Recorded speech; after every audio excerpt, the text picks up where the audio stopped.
ప్రార్థన చేసుకుందాం.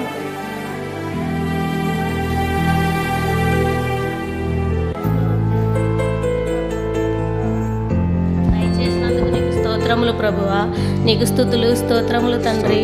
దేవా, నీ వాక్యము బోధించుచుండగా తండ్రి నీ సేవకునికి నీ రెండంతల ఆత్మతో నింపుము తండ్రి. నీకు వందనాలయ్యా.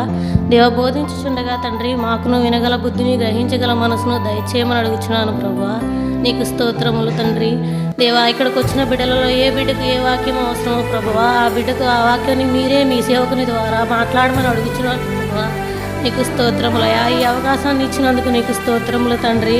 దేవా, విత్తబోచున్న మాటలను తండ్రి నీ మంచి నెలను పడిన విత్తనముల వలె ఫలింపులాగున మా హృదయాల్లో నీ వాక్యంను ఫలింపచేయమని, ఈ కొద్ది ప్రార్థన నీ నామానికే మహిమకరముగా తెచ్చుకోమని తండ్రి, కుమార, పరిశుద్ధ ఆత్మ నామమును బట్టి అడిగి వేడుకొని ప్రార్థించుకొనిచున్నాను పరమ తండ్రి. ఆమేన్. మంచిదండి. కొద్ది నిమిషాలు దేవుని వాక్యాన్ని మనం ధ్యానం చేసుకుందాం. దేవుని యొక్క మహాకృపను బట్టి మరలా ఈ 15వ రోజులోనికి మనం ప్రవేశించాం. చక్కగా ప్రతి ఉదయకాల సమయంలో కూడా మీరందరూ క్రమం తప్పకుండా ప్రతిరోజు కూడా మరి దేవుని సన్నిధిలోనికి వస్తూ ఉన్నటువంటి విధానమును బట్టి మిమ్మల్ని బట్టి నేను సంతోషిస్తూ ఆ పరలోకమందున్నటువంటి దేవునికి స్తుతులు చెల్లిస్తున్నాను. ప్రియులారా, ఇప్పటి వరకు ఈ 15 రోజులు సెలవు పెట్టకుండా ప్రతిరోజు వచ్చిన వాళ్ళు ఉన్నారా? మీలో ప్రతిరోజు ఒక్కరోజు కూడా మిస్ కాకుండా ఉన్నారా? ఉంటే దేవునికి స్తోత్రం. చివరి దాకా అలానే ఉండండి. దేవుని ఆశీర్వాదాలు, దీవెనలు మీరు పొందుకుంటారు. దేవుని నామానికి స్తోత్రం కలుగును గాక. మంచిది. కొద్ది నిమిషాలు మనం దేవుని వాక్యం ధ్యానం చేసుకుందాం.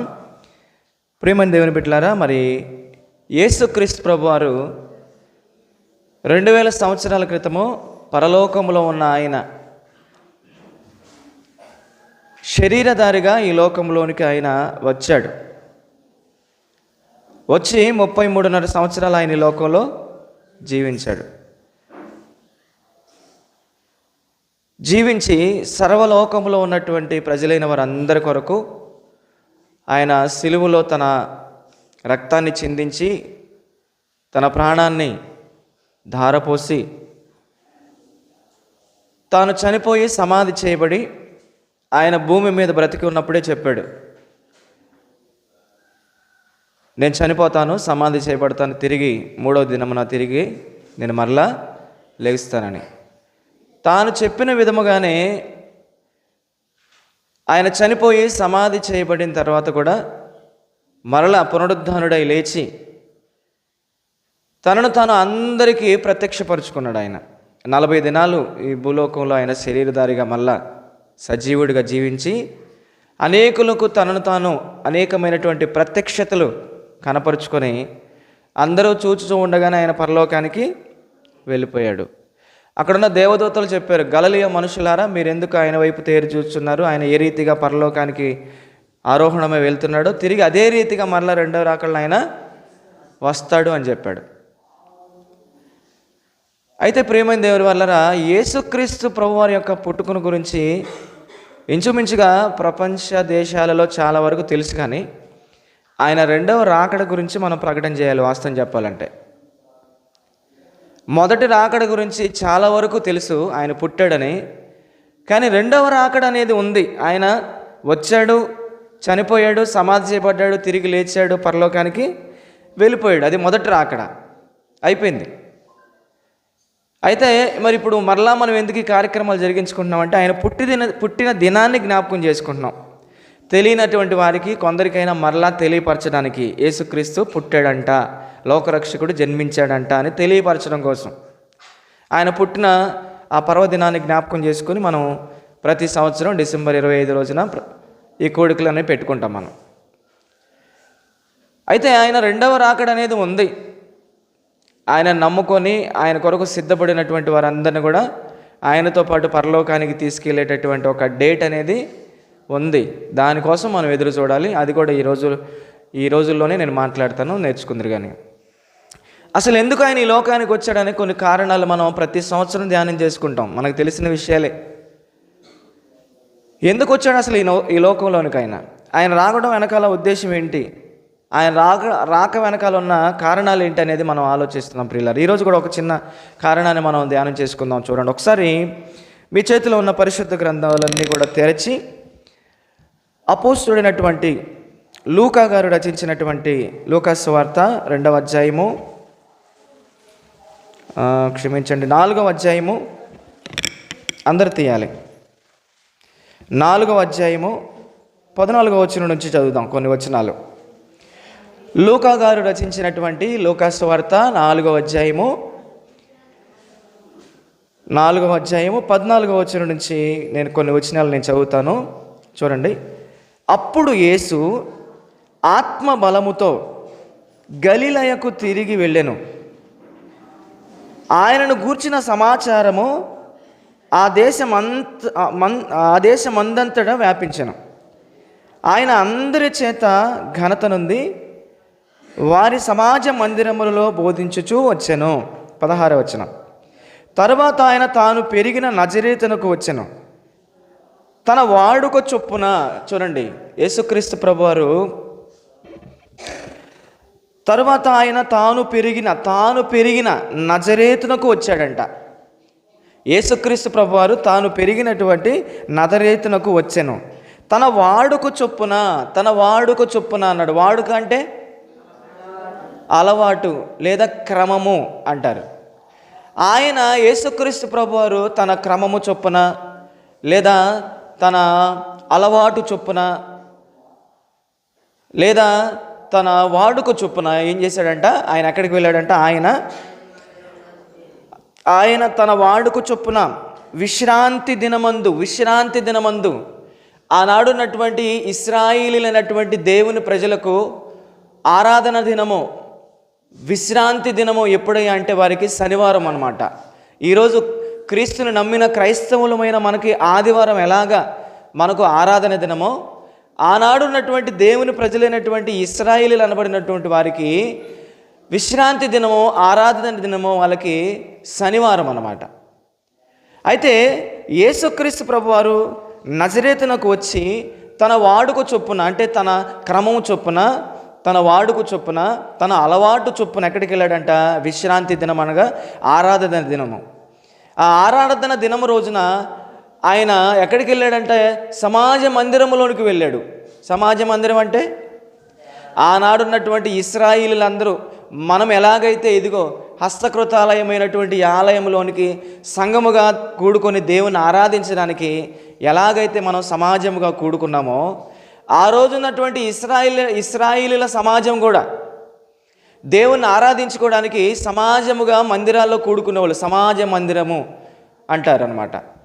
తన వాడుక చొప్పున విశ్రాంతి దినమందు సమాజ మందిరములోనికి వెళ్ళి చదువుటకై నిలిచి ఉండగా ప్రవక్త అయిన యెషయా గ్రంథము ఆయన చేతికి ఇవ్వబడెను. ఆయన గ్రంథము విప్పి చదువుతున్నాడు. ఇక్కడ మనం యేసుక్రీస్తు ప్రభువారి యొక్క దైనందిన జీవితంలో ఒక మంచి లక్షణం నేర్చుకోవాలి. ఏంటో చెప్పండి, ఆ లక్షణం ఏంటో చెప్పండి. ఏంటంట, ప్రతి విశ్రాంతి దినమున అనగా ప్రతి ఆదివారం ఆరాధన దినం, మనకి ఆదివారం కాబట్టి మనం ప్రతి ఆదివారం ఆరాధనకు వస్తాం సంఘానికి. ఆనాడు యేసుక్రీస్తు ప్రభువారు ఆయన పెరిగి పెద్దవాడై నజరేతునకు వచ్చిన తర్వాత తన వాడుక చొప్పున ఆయన ప్రతి విశ్రాంతి దినం అంతేనా, అక్కడ ఉంది మరొకసారి ప్రతి విశ్రాంతి దినం అంటాడు. తన వాడుక చొప్పున విశ్రాంతి దినమున అన్నాడు. అంటే ఇప్పుడు యేసుక్రీస్తు ప్రభువారికి ఏది వాడుక? యేసుక్రీస్తు ప్రభువారి యొక్క దైనందిన జీవితంలో ఏది క్రమముగా ఆయన పాటిస్తున్నాడు అని మనం ఆలోచన చేస్తే, ఆయన యొక్క దైనందిన జీవితంలో ఆయన క్రమముగా తన అది వాడుకంట, ఆయనకి అది అలవాటు అంట. ఎక్కడికి వెళ్ళడం? ప్రతి విశ్రాంతి దినమున, అంటే ప్రతి ఆరాధన ఆ దినమున దేవుని సన్నిధికి వెళ్ళడం అనేది యేసుక్రీస్తు ప్రభువారికి ఆయన శరీరధారిగా ఈ లోకంలో ఉన్నప్పుడు ఆయనకు అది వాడుక, అది ఆయనకు అలవాటు, అది ఆయన క్రమం. తప్పనిసరిగా ఆయన ఎక్కడున్నా సరే ప్రతి విశ్రాంతి దినమున ఆయన దేవుని సమాజ మందిరములో ఆయన కూడుకునేవాడంట తప్పనిసరిగా. మరి మనకేం వాడుక? మనకి ఆయన దైనందిన జీవితంలో అది ఆయనకు వాడుక, ఆయనకు అది అలవాటు, అది ఆయన క్రమం. అది ప్రతి విశ్రాంతి దినము అనగా ప్రతి ఆరాధన సమయంలో కూడా ఆయన దేవుని సన్నిధికి వెళ్ళేవాడంట, దేవుని మందిరానికి వెళ్ళేవాడంట శాంతి దినమున. మరి మనవాడికి ఏంటి మరి చెప్పండి? ప్రతి ఆదివారము దేవుని సన్నిధికి, ఆదివారం ఆరాధనకి నేను వెళ్ళాలి, అది నా వాడుక, అది నా అలవాటు, అది నా క్రమం అని మనం అనగలమా? ఈరోజు క్రీస్తుని నమ్మినటువంటి క్రైస్తవులను చెప్పుకుంటున్నటువంటి కొంతమంది తమ దైనందిన జీవితంలో ఆదివారము దేవుణ్ణి ఆరాధించవలసినటువంటి దినం, అది నా దైనందినటువంటి జీవితంలో నేను బాప్తీసం తీసుకొని ఈ లోకాన్ని విడిచి వెళ్ళే చివరి క్షణం వరకు కూడా నేను ఆదివారం ఆరాధన అనేది కోల్పోకూడదు, అది దేవుడు నాకు ఇచ్చినటువంటి అది ఆజ్ఞ, ఆ ఆజ్ఞ నేను పాటించాలని చెప్పి ఎంతమంది క్రైస్తవులు అనబడినటువంటి వారు యేసుక్రీస్తు ప్రభువారు ఆనాడు తన దైనందిన జీవితంలో ఆయన శరీరధారిగా ఉన్నప్పుడు తన వాడుక చొప్పున, తన అలవాటు చొప్పున, తన క్రమము చొప్పున ప్రతి విశ్రాంతి దినమున ఆయన సమాజ మందిరములో ఆయన కూడా ఉన్నాడని మనం చూస్తున్నాం. మరి ఇప్పుడు ఆయన నమ్ముకున్నామని చెప్తున్నటువంటి మనము, ఆయన పుట్టాడని పండుగ చేసుకున్నటువంటి మనము, ఆయనను నమ్మేమని చెప్పుకున్న క్రైస్తవులు మరి ట్యాగ్ వెలిగించుకొని బ్రతుకుతున్నటువంటి మనము, మరి ఆయనలో ఉన్నటువంటి ఈ అలవాటు, ఆయనలో ఉన్నటువంటి ఈ వాడుక, ఆయనలో ఉన్నటువంటి క్రమము మనలో ఎంతమంది ఉంది? ఒక ఆదివారం కనపడితే ఇక 4 ఆదివారాలు కనపడరు. ఏమా ప్రార్థనకు రాలేదంటే ఇక ఆడవాళ్ళు బాగాలేదన్నారంటే ఇక పాస్టర్ గారు ఇంక మాట్లాడడానికి లేదు, ఇక బాగాలేదు పాస్టర్ గారు అన్నారంటే ఇంక సైలెంట్. ఇదేనా మన క్రమం? ఇదేనా మన వాడుక? మరి ఆయన పుట్టాడని పండుగలు చేసుకుంటున్నాం, ఆయన మన కొరకు చనిపోయాడు, మన రక్షకుడు అని చెప్పేసి యేసుక్రీస్తు మా ఫాలోవర్, యేసుక్రీస్తు అడుగుజాడల్లో మేము నడుస్తున్నాం, ఆయనే మాకు రోల్ మోడల్ అని చెప్పుకుంటున్నాం. మరి ఆయనలో ఈ వాడుకుంది. మరి మనమేమో ఒక ఆదివారం ప్రార్థనకు వస్తేనేమో 4-5 వారాలు మనకు కనపడవు, ఎక్కడ తిరుగుతామో తెలియదు, అది మన ఇష్టం అయిపోయింది.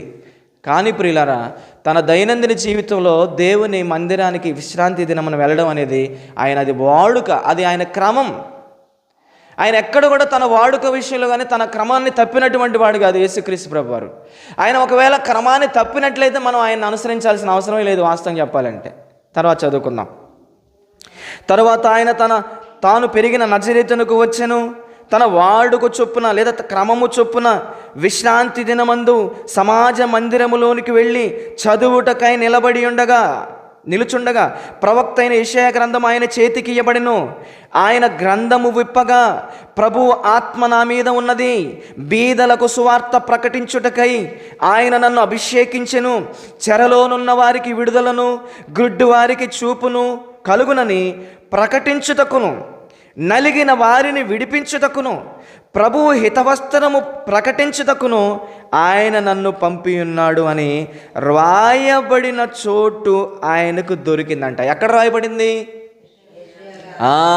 యెషయా గ్రంథంలో ఆల్రెడీ యేసుక్రీస్తు ప్రభువారు పుట్టకముందే, క్రీస్తుకు పూర్వమే 700 సంవత్సరాల క్రితమే యెషయా గారు ప్రవచించిన ప్రవచనం నెరవేరింది. యేసుక్రీస్తు పుట్టిన తర్వాత ఆయన ఏం చేస్తాడో ఏం చేయాలో కూడా రాయబడింది అన్నమాట. ఎప్పుడు?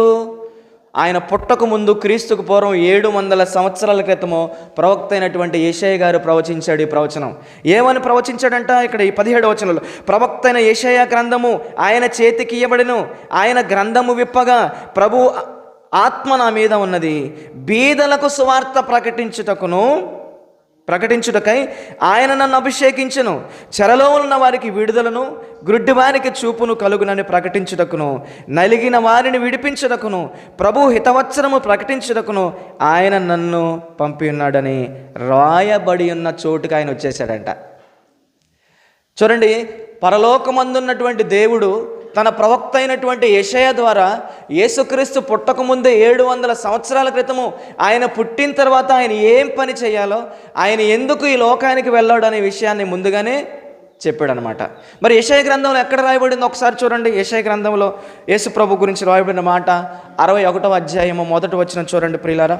త్వరగా, నేను మిమ్మల్ని ఎక్కువసేపు విసికించను, త్వరగా ముగించేస్తాను.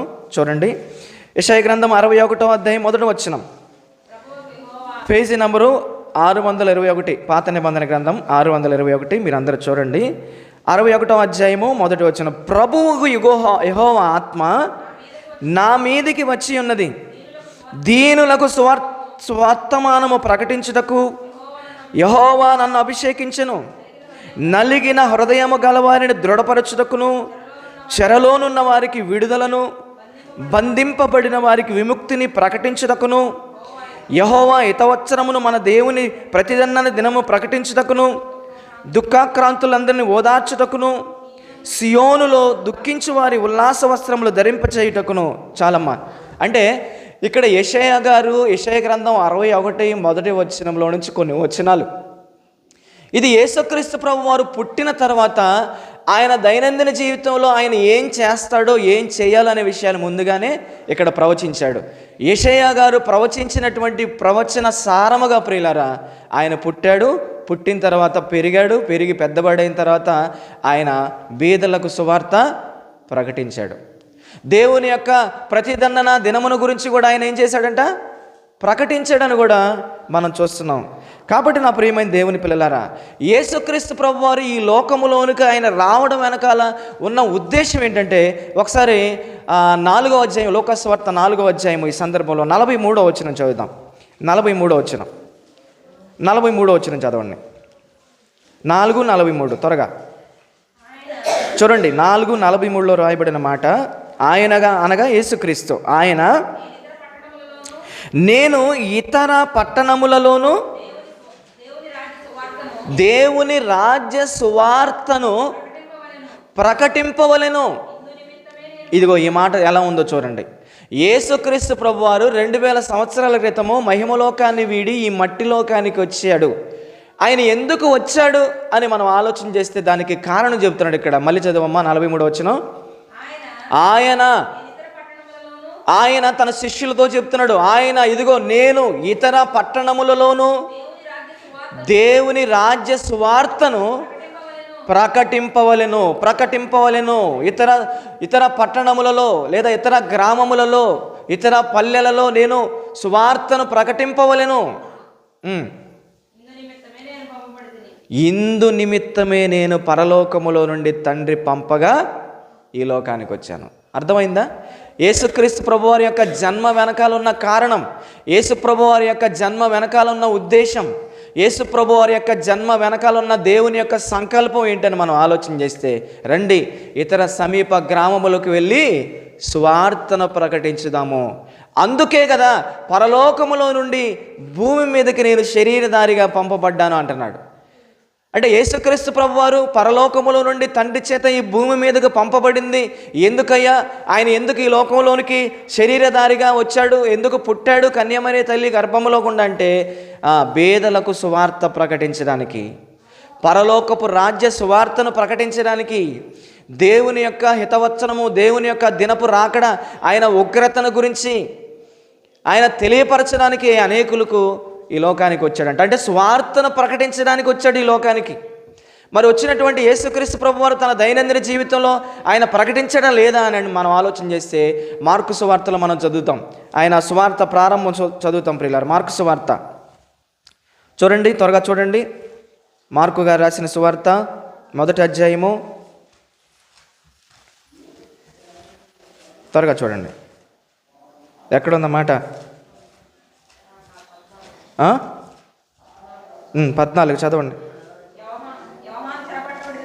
యోహాను చెరపట్టబడిన తర్వాత యేసు కాలము సంపూర్ణమయ్యున్నది, దేవుని రాజ్యము సమీపించి ఉన్నది, మారు మనసు పొంది సువార్తను నమ్ముడి అని చెప్పుచు దేవుని సువార్తను ప్రకటించుచు గలిలయకి వచ్చాడని రాయబడింది ప్రియులారా. అంటే ఇక యేసుక్రీస్తు ప్రభువారు పెరిగి పెద్దవాడై దేవుని యొక్క సువార్తను, పరలోకపు రాజ్య సువార్తనైనా ప్రకటిస్తూ గలిలయకి వచ్చాడన్నట్లుగా మనం చూస్తున్నాం ప్రియులారా. అంటే యేసుక్రీస్తు ఈ లోకానికి వచ్చింది ఎందుకయ్యా అంటే పరలోక రాజ్యాన్ని గురించి, దేవుని గురించి, దేవుని తీర్పులను గురించి, నరకాన్ని గురించి, నరక శిక్షణ గురించి, దేవుడిచ్చే రక్షణను గురించి, అనేకమైనటువంటి సంగతుల గురించి ఆయన తెలియపరచడానికి వచ్చాడు. వచ్చినటువంటి యేసుక్రీస్తు ప్రభువారు తండ్రి ఏ పని మీద అయితే పంపించాడో ఆ పనిని భూమి మీద సంపూర్ణంగా నెరవేర్చాడంట. కాబట్టి యేసుక్రీస్తు వచ్చిన కారణం అది, దేవుని రాజ్య సువార్తను ప్రకటించడానికి వచ్చాడు. మరి వచ్చినటువంటి ఆయన తన పనిని ముగించాడంటే సంపూర్ణంగా ముగించాడు. మరి ఆయన వచ్చిన రీతిగానే నువ్వు నేను కూడా వచ్చాం. మరి మనం ఎందుకు వచ్చాము? ఆయన ఎలాగైతే దేవుని యొక్క కార్యాలు, దేవుని యొక్క సువార్తను ప్రకటించడానికి వచ్చాడో ప్రియులారా, క్రీస్తును బాప్తీసం ద్వారా ధరించుకున్న క్రైస్తవులమైన మనమందరం కూడా ఏం చేయాలంటే ఏం చేయమన్నాడు? మార్కు సువార్త 16:16లో మీరు సర్వలోకానికి వెళ్ళండి, సర్వ సృష్టికి సువార్తను ప్రకటించండి అని చెప్పాడు. ఎవరు ప్రకటించాలి? ఓన్లీ దైవజనులేనా? ఓన్లీ పాస్టర్లేనా? ఇక విశ్వాసులకి ఏం పని లేదా? విశ్వాసులు వచ్చేసి అలా కూర్చొని అలా వెళ్ళిపోవటమేనా? చెప్పండి, ఎవరు చేయాలి? సువార్తను ప్రకటించడం అనే బాధ్యత క్రీస్తును నమ్మిన ప్రతి క్రైస్తవుడి మీద ఉంది ప్రియులారా. వాళ్ళు స్త్రీలని పురుషులని భేదం లేదు. ప్రతి ఒక్కరూ, క్రీస్తును నమ్మిన ప్రతి ఒక్కరూ యేసుక్రీస్తు ప్రభువు యొక్క శిలువ, మరణ, పునరుద్ధానమును గురించినటువంటి సువార్తను ప్రియులారా అనేకులకు ప్రకటించాలి. మరి ప్రకటించగలుగుతున్నారా?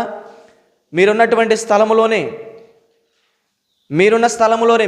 మీరు చేసే పనుల్లోనే, మీరు చేసే ఉద్యోగాల్లోనే, మీ ఇరుగు పొరుగు వారికి, మీ అన్నదమ్ములకు, అక్క చెల్లెములకు, లేదా మీ బంధువులకు, మీ స్నేహితులకు, అన్య జనాంగానికి యేసుక్రీస్తు ప్రభువు యొక్క మొదటి రాకడ గురించి, ఆయన జననము గురించి, మరణము గురించి, ఆయన పునరుద్ధానం గురించి, ఆయన రెండవ రాకడ గురించి, ఆయన ప్రేమ గురించి, క్షమ గురించి, దయ గురించి, జాలి గురించి మరి చెప్పగలుగుతున్నారా? ఎవరికైనా దినానికి ఒక్కరికైనా చెప్పగలుగుతున్నారా? ఆదివారం దేవుని సన్నిధికి వచ్చి దేవుని వాక్యాన్ని నేర్చుకుంటున్నటువంటి మనం అందరం కూడా ప్రియులారా, మరలా ఇంటికి వెళ్ళిపోయి మరలా ఆదివారం కూడుకున్నంత వరకు మనం ఏ విషయాలైతే నేర్చుకుంటున్నామో ఆ విషయాలు వెళ్ళిపోయి అనేకులతో సంభాషించి కొందరికైనా ఆ మాటలు చెప్పాలి. ఆదివారం దేవుడు మాతో ఇదిగో ఈ విధంగా మాట్లాడాడు, దేవుడు ఈ వాక్యాన్ని దేవుడు తన దైవజనుడి ద్వారా మాకు వినిపించాడు ఈ మాటలు అని చెప్పేసి ప్రతి ఆదివారం వరకు ఆ మాటలు మనం ధ్యానం చేసుకోవాలి. కొందరికైనా చెప్పాలి ఆ మాటలు. మరి ఎంతమందికి చెప్పగలుగుతున్నాం? కనీసం ఒక్కరినైనా దేవుని వద్దకు నడిపించగలుగుతున్నామా? సువార్త ప్రకటించు వారి యొక్క పాదములంట పర్వతముల మీద ఎంతో సుందరములై ఉన్నాయంట. నిజంగా సువార్త ప్రకటించడం అది ప్రతి క్రైస్తవుడు, ప్రతి క్రైస్తవుల యొక్క బాధ్యత. అది మినిమం బాధ్యత. మరి ఆ బాధ్యతను మనం నెరవేర్చకుండా ప్రతి ఆదివారం బల్ల తీసుకోవడానికి కూడా మనం అర్హులం కాదు. అని మూసేయండి, టీ రెడీ చేయండి అమ్మా. ప్రతి ఆదివారం మనం బల్ల తీసుకోవడానికి కూడా అర్హులం కాదు.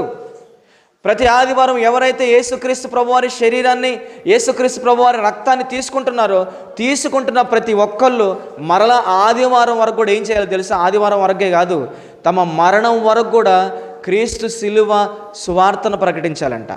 అలా ప్రకటించకుండా ప్రభు బలంలో చేతులు వేస్తే అయోగ్యముగా తీసుకున్నట్లే రాయబడింది అక్కడ. అయోగ్యముగా తీసుకున్నట్టు వలన కొందరు బలహీనులైపోయి, కొందరు రోగగ్రస్తులైపోయి, అసలు కొందరు చావనే చచ్చిపోతున్నారంట. కాబట్టి దినములో ఒక్కరికైనా దేవుని గురించినటువంటి సువార్త మనం ప్రకటించేవారిగా ఉండాలి. కాబట్టి చెప్పాలంటే చాలా విషయాలు ఉన్నాయి, అన్నీ చెప్పడానికి ఇది సమయం కాదు, మనకున్న సమయం కొద్దిగా. కాబట్టి మెయిన్ ఉద్దేశాలు మాత్రమే నేను మీకు చెప్పి నేను ముగిస్తున్నా. కాబట్టి యేసుక్రీస్తు శరీరధారిగా ఈ లోకములోనికి రావడం వెనకాల ఉన్న ఉద్దేశం, ఉన్న కారణం, దేవుని యొక్క సంకల్పం ఏంటని యేసుక్రీస్తు గురించి మనం ఆలోచన చేసినప్పుడు ప్రియులారా, ఇదిగో బీదలకు సువార్త ప్రకటించదు కొరకే యేసుక్రీస్తు ప్రభువారు ఈ లోకానికి వచ్చాడంట. మనము కూడా క్రీస్తును నమ్మిన క్రైస్తవులమైన మనం కూడా సర్వలోకానికి వెళ్ళి సర్వ సృష్టికి అనగా మనుషులందరికీ క్రీస్తుని గురించి, దేవుని గురించి ప్రకటించాలి. అలా ప్రకటించాలని దేవుడు మనందరి ఎడల ఆయన ఉద్దేశం. దేవుడి కొద్ది మాటలు మన వినికిడిలో దీవించునుగాక. ఆమేన్. ప్రార్థన చేసుకుందాం. దయచేసి కళ్ళు మూసుకోండి, తలలు వంచండి. చిన్న ప్రార్థన చేసుకుందాం. యేసుక్రీస్తు ప్రభువారు ఆయన రాక వెనకాల ఉన్న ఉద్దేశం ఏంటో దేవుడు మనకు రాయించి బైబిల్ గ్రంథంలో తెలియపరిచాడు. మరి మనము కూడా ఈ లోకంలోకి పుట్టాం కదా, మరి మన రాక వెనకాల ఉన్న ఉద్దేశం ఏంటి? ఏ కారణం లేకుండా పుట్టామా? దేవునికి మన ఎడల ఏ ఉద్దేశం, ఏ సంకల్పం, ఏ ప్రణాళిక లేకుండానే మనం పుడుతున్నామా? ప్రియులారా, యేసుక్రీస్తు ప్రభువారి యొక్క జన్మ వెనకాల కారణం ఉన్నట్లుగానే నా జన్మ వెనకాల కూడా ఒక కారణం ఉంది. దేవునికి ఒక సంకల్పాన్ని దేవుడు కలిగి ఉన్నాడు, ఒక ఉద్దేశాన్ని కలిగి ఉన్నాడు. మనము కూడా ఈ లోకంలోనికి పుట్టి పెరిగి పెద్దవారమై దేవుణ్ణి, యేసుక్రీస్తు ప్రభువారిని తెలుసుకొని మనం కూడా బాప్తీసం తీసుకొని యేసుక్రీస్తు ప్రభువారి యొక్క జననము గురించి, మరణము గురించి, పునరుద్ధానము గురించి, ఆయన రెండవ రాకడ గురించి, ఆయన ప్రేమను గురించి ప్రియులారా అనేకులకు తెలియపరచవలసిన వారమైనాం. మన బ్రతుకు మూలముగానైనా ప్రియులారా, మరి మన నోటి ద్వారా అయినా సరే కొందరికైనా దేవుని గురించి తెలియపరచవలసిన వారమైనాం ప్రియులారా. పాపికి సువార్తను ప్రకటించవలసిన బాధ్యత మనందరి మీద ఉంది. మరి సువార్తను ప్రకటించగలుగుతున్నామా? ఎవరికైనా మనం ఒక్కరోజు ఒక్కరికైనా మనం దేవుని మాటలు చెప్పగలుగుతున్నామా? అయిన మాటలు, కాని మాటలు, ఉన్న మాటలు, లేని మాటలు. ఆ పిల్లలు నోరు మూపించండి రా కొద్దిగా. అన్నీ మాట్లాడుతున్నాం కానీ యేసు గురించి కానీ తండ్రి గురించి కానీ ఒక్కరితోనైనా మనం మాట్లాడగలుగుతున్నామా అనేది ఎవరికి వారంగా పరిశీలన చేసుకున్నాం. పరిశుద్ధ ప్రేమ నమ్మకం కలిగిన మా ప్రియ పరలోకపు తండ్రి, మీ పరిశుద్ధమైన ఉన్నతమైన ఘనమైన నామానికి స్తోత్రాలు చెల్లిస్తున్నాం తండ్రి.